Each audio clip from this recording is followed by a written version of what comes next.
नमस्कार विद्यार्थी मित्रांनो, आपणा सर्वांना माहिती आहे की त्या ठिकाणी जिल्हा परिषदेमध्ये केंद्रनिहाय क्रीडा शिक्षकांची भरती करण्याचं आश्वासन राज्य शासनाच्या शालेय शिक्षण विभागाने दिलेलं होतं आणि तशाच पद्धतीचं आव्हान आणि विधान हे महाराष्ट्र राज्याचे सन्माननीय शिक्षण मंत्र्यांनी दादा भुसे साहेबांनी विधानसभेमध्ये आणि विधान परिषदेमध्ये देखील केलेलं होतं। परंतु सध्या या क्रीडा शिक्षक भरतीवरती थोडंसं संकट आल्यासारखं दिसत आहे आणि म्हणून आपले जे काही उमेदवार आहेत त्यांनी आमरण उपोषण करण्याचं ठरवलेलं आहे। या संदर्भामधली जी सगळी माहिती आहे ती या व्हिडिओच्या माध्यमातून आपण जाणून घेणार आहोत। सोबतच गुरुजन चॅनलचा सगळा पाठिंबा या सर्व क्रीडा शिक्षकांच्या पाठीमागे निश्चितच असणार आहे। बघा विद्यार्थी मित्रांनो, झालं नेमकं काय आहे की आमरण उपोषण जे आहे विद्यार्थ्यांनी सुरू केलेलं आहे। जिल्हा परिषदेमध्ये क्रीडा शिक्षकांच्या ज्या जागा आहेत त्या भरल्या जाव्या आणि त्यासाठी आवश्यक असलेली जी काही सेवा प्रवेशांची नियमावली आहे बरोबर आहे की नाही, आणि सेवा शर्ती आहेत ज्याला आपण अत्यंत सोप्या शब्दांमध्ये आर म्हणतो, तर ते तयार करावं आणि ही जी शिक्षक भरतीची प्रक्रिया आहे, क्रीडा शिक्षक भरतीची जी प्रक्रिया आहे तर ती करण्यात यावी अशा पद्धतीची मागणी सर्व क्रीडा शिक्षक त्या ठिकाणी अत्यंत सातत्याने करत आहेत। याच्या संदर्भामधले जे काही नियम होते ते स्पष्ट करा आणि भरतीला वेग द्या अशा प्रकारची मागणी यांनी विद्यार्थ्यांनी केलेली आहे आणि या मागणीसाठी तुमचा विश्वास देखील बसणार नाही। परंतु 24 जुलैपासून हे विद्यार्थी सातत्याने आमरण उपोषण करत आहेत, बरोबर आहे। जे विद्यार्थी या ठिकाणी आमरण उपोषणाला बसलेले आहेत त्यांची तब्येत सुद्धा प्रकृती सुद्धा खालावलेली आहे आणि म्हणून या सगळ्या विद्यार्थ्यांना जे आहे आपला जाहीर त्या ठिकाणी पाठिंबा आहे। मी या विद्यार्थ्यांचं खरंच मनापासून कौतुक करेल की आपल्या हक्कांसाठी ते सध्या लढा देत आहेत।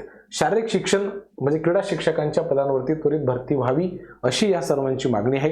त्याचबरोबर जे काही उर्वरित प्रश्न असतील क्रीडा शिक्षकांच्या दृष्टिकोनातून विविध जिल्ह्यांमध्ये किती रिक्त पद आहेत, किती भरायची आहेत, केंद्रनिहाय किती जागा आहेत आणि त्या संदर्भामध्ये आर असेल किंवा बाकी सगळ्या गोष्टी असतील, जे 4860 पद ही क्रीडा शिक्षकांची भरण्यात येणार होती अशा पद्धतीची ग्वाही ठिकाणी माननीय शिक्षण मंत्री महोदयांनी आणि तशा पद्धतीचं पत्र सुद्धा निघालेलं होतं, JR सुद्धा निघालेला होता, बरोबर आहे। परंतु त्या संदर्भामध्ये पुढे जे काही आहे ना प्रक्रिया झालेली नाहीये। हा, संस्थांना सांगितलेलं आहे की तुम्ही त्या ठिकाणी काय करा ही पद द्या शिक्षक भरतीमध्ये, तर संस्थांची पद ही आली 10वी पर्यंतची क्रीडा शिक्षकांची, परंतु सर्वात महत्त्वाची पद ही जिल्हा परिषदेची आहेत, बरोबर की नाही।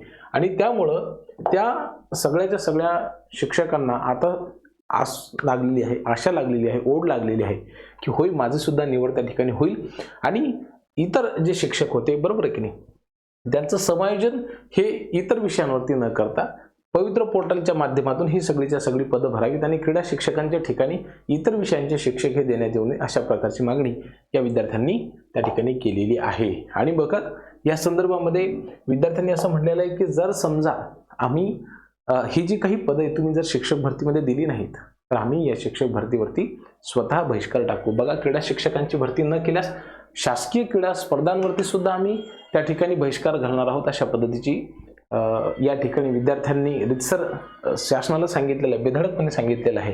ठीक आहे, कुठलीही मनामध्ये भीती न ठेवता। तर या विद्यार्थ्यांचं खरंच मनापासून कौतुक आहे, कारण की जिल्हा परिषदेची जे काही केंद्रस्तरीय पद आहेत ती पदं तर 100% भरल्याच गेली पाहिजेत, बरोबर आहे। हा या विद्यार्थ्यांचा हक्क आहे आणि ही जी पद आहे ती 100% भरल्या गेली पाहिजेत, कारण की अनेक वर्षांपासून शिक्षकांची क्रीडा शिक्षकांची ही जी पदं भरती आहे ती रखडलेली आहे, त्यावरती कोणी बोलायला तयार नाही आहे, भाष्य करायला तयार नाही आहे, बरोबर की नाही। आणि म्हणून जे काही वेगवेगळ्या संघटनेचे विद्यार्थी असतील, मग त्याच्यामध्ये संजय चव्हाण असतील, सोमवंशी सर आहेत, पाटील सर आहेत, वाघ सर आहेत, जोशी सर आहेत, अहिरे आणि राजगुरू सर आहेत, त्यासोबतच सगळे पदाधिकारी आहेत, यांनी हे निवेदन जे आहे तर ते दिलेलं होतं।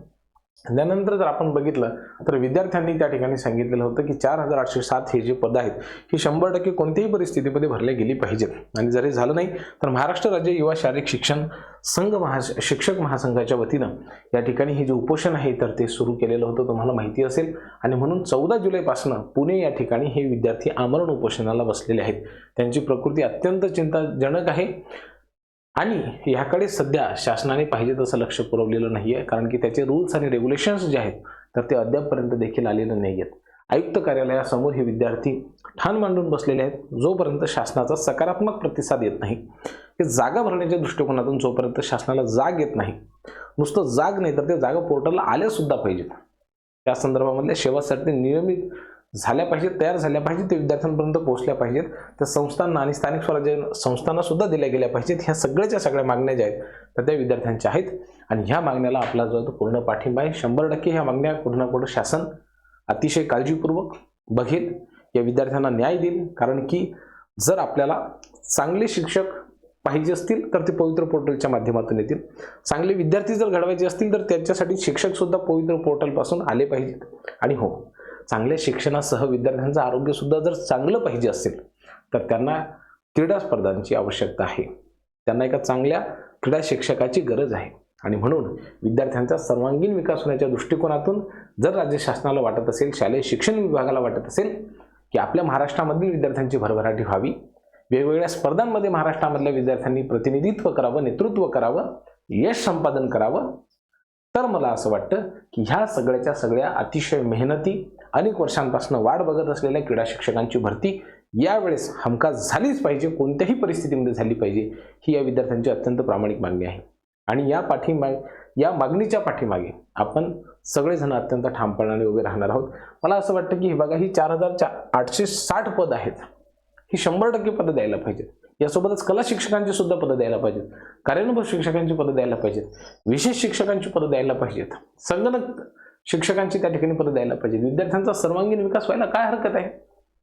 उद्या जर भारताला विश्वगुरू बनायचं असेल तर ह्या चांगल्या शिक्षकांची अत्यंत आवश्यकता आहे.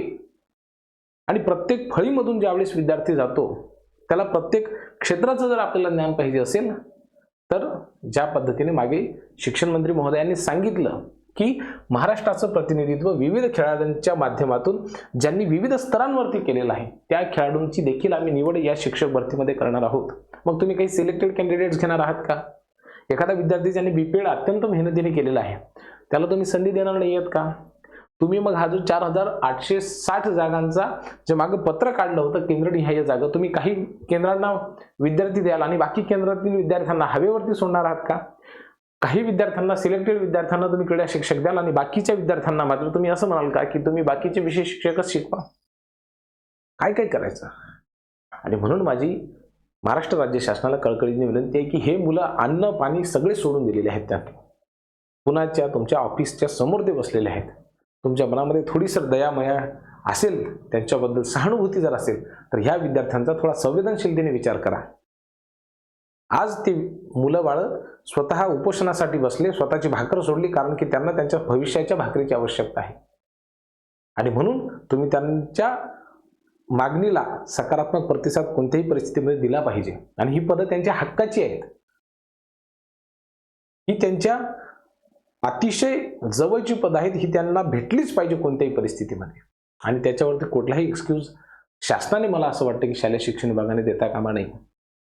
कारण की तुमच्या विद्यार्थ्यांना, मंत्र्यांच्या विद्यार्थी असतील, तुमचे मुलं बाळ असतील तर त्याला जसं प्रत्येक शिक्षकाची आवश्यकता आहे आणि तुम्ही ते खाजगी शाळांमध्ये देता तसं सरकारी शाळांमध्ये प्रत्येक विद्यार्थी जो शिकत आहे त्याला सुद्धा क्रीडा शिक्षकाची आवश्यकता आहे. त्याला ते पोहोचवा, त्याला ते द्या, कोणत्याही परिस्थितीमध्ये द्या, ही आपली मागणी आहे. आणि म्हणून मला निश्चित खात्री आहे की शालेय शिक्षण विभाग याकडे फार गांभीर्याने पाहिल आणि निश्चितच ह्या बाबतीकडे सकारात्मकतेने लक्ष घालून ही सगळीची सगळी पदभरती करेल. तुमचं नेमकं काय मत आहे आम्हाला कमेंट्सच्या माध्यमातून कळवायला विसरू नका. काळजी घ्या. खूप खूप धन्यवाद.